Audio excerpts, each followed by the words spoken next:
ஓம் நம சிவாய். நம்ம சிவோத்கர்ஷ மஞ்சரியின் தொடர்ச்சியை பார்க்கலாம். அப்போது நம்ம சிவனுடைய பெருமையை பார்த்தோம். அடுத்த ஸ்லோகம் என்ன சொல்கிறதுனா, யாரோட அன்பு பாணனினுடைய, அதாவது பாணத்தின் செயலை பொறுக்க முடியலையோ, அதாவது திரிபுர சம்ஹார காலத்தில் பரமேஸ்வரனுக்கு மகாவிஷ்ணு அம்பா இருந்தார்னு விட்டு பார்த்தோம். அப்போ சூரிய சந்திரர்கள் தேர் சக்கரங்களாக இருந்தா, பிரம்மா சாரதியாக அமைஞ்சு தொண்டு புரிஞ்சார். அப்படித்தான் திரிபுண்ட சம்ஹாரம் அந்த ஈஸ்வரனால் நடத்தப்பட்டது. அப்போது இதில் பானம் எய்தால் அது தனது குறிய தாக்கி பிளக்கணும்.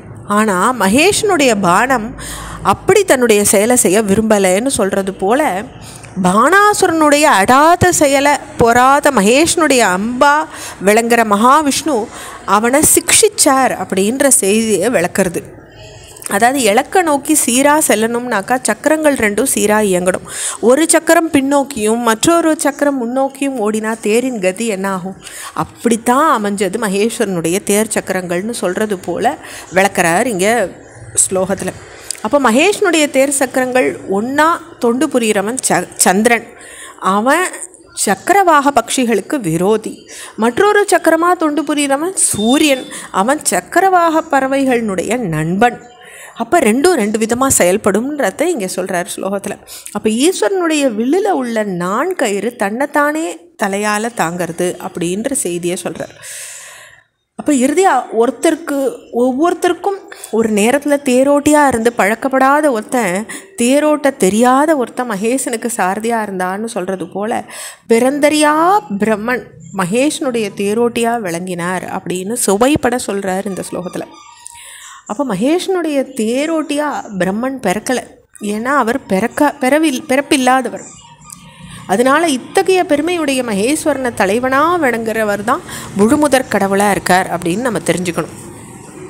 அடுத்த இது என்ன சொல்கிறதுனாக்கா, தக்ஷ யக்ஞ வரலாறு இங்கே சொல்லப்படுறது. மகேஷனுடைய மகிமையை அறியாத தக்ஷன் அவருடைய மருமகன்னு கூட நினைக்காத உதாசீனம் பண்ணினார் தக்ஷன்.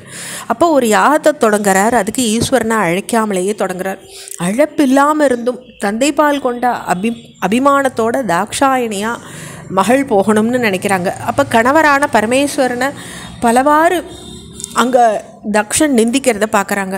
அதனால சினம் கொண்ட தாக்ஷாயினி தன்னுடைய தேகத்தை யோக அக்னியில் வேள்வி சாலையிலேயே தியாகம் பண்ணிவிடுறாங்க. இந்த செய்தி அறிந்த சிவபெருமான் ருத்ரமூர்த்தி ஆகி சினத்தோட வீரபத்ரனை அடைஞ்சு தக்ஷ யாகத்தை அழிச்சுட்டுமாறு ஏவரர். வீரபத்ரரும் ருத்ரகணங்களும் யாகசாலையில் புகுந்து அங்கிருந்த தக்ஷன், ருத்விக்குகள், தேவதைகள் எல்லாத்தையும் அழித்து யாகத்தை நிர்மூலம் பண்ணிடுறாங்க. ஏன்னா சிவ அபராதம் செய்கிறது அழிவுக்கு காரணமாகும். சிவ அபராதம் செய்கிறவாலும் அழிஞ்சு போவான்றதுக்கு இது ஒரு அடையாளம். அப்போ தன்னுடைய பகைவர்களை அழிக்கிற ருத்ரமூர்த்தி தன்னை அண்டி வர அடியார்களின் ஆகிய தேவர்களை சகல சம்பத்துக்கும் காரணமாக அனுகிரகம் பண்ணக்கூடியவருன்றதையும் நம்ம தெரிஞ்சுக்கணும். அப்போ அண்டங்கள் எல்லாத்தையும் அழிக்க தொடங்கி ஹாலஹால விஷத்தையும் கண்டு வானவர்கள் எல்லாரும் அஞ்சி ஓடத் தொடங்கின போது அந்த மகாதேவனை தான் வேண்டிண்டாங்க. அப்போ அதை அவர் பருகினர், அவளுக்கு சந்தோஷத்தை கொடுக்கறதுக்காக. அப்போ இந்த இந்திராதி தேவர்கள் யாகங்களில் தங்களுக்கு அளிக்கக்கூடிய அவிர்வாகத்தை எப்படி புசிக்க முடியும்? அதாவது மகேசனுடைய இந்த செயற்கரிய செயலை புகழ்ந்து கொண்டாடுற இவா இந்த கருணாமூர்த்தியான பரமேஸ்வரன் தான் அவா சுவாமின்னு பறைசாற்றுறார். அதுதான் நம்ம தெரிஞ்சுக்க முடியறது. அப்போ திக்குகளையே தன்னுடைய ஆடையாக உடைய எம்பெருமான் அந்த 10 பாகங்களாக பகிர்ந்து இந்திரன், அக்னி முதலிய 10 தேவதைகளுக்கு கொடுக்குறார் ஈஸ்வரன். அந்த ஆடையினுடைய சிறு பாகத்தை பெற்றதுனால தான் அவள் அதிபதிகளாக இருக்கா, பெருமை அடைஞ்சிருக்கா. அப்போ இந்த 10 தேவதைகளும் சிவனுக்கு அதீனமான ஆவரண தேவதைகளாக அவள் மாறியிருக்கா.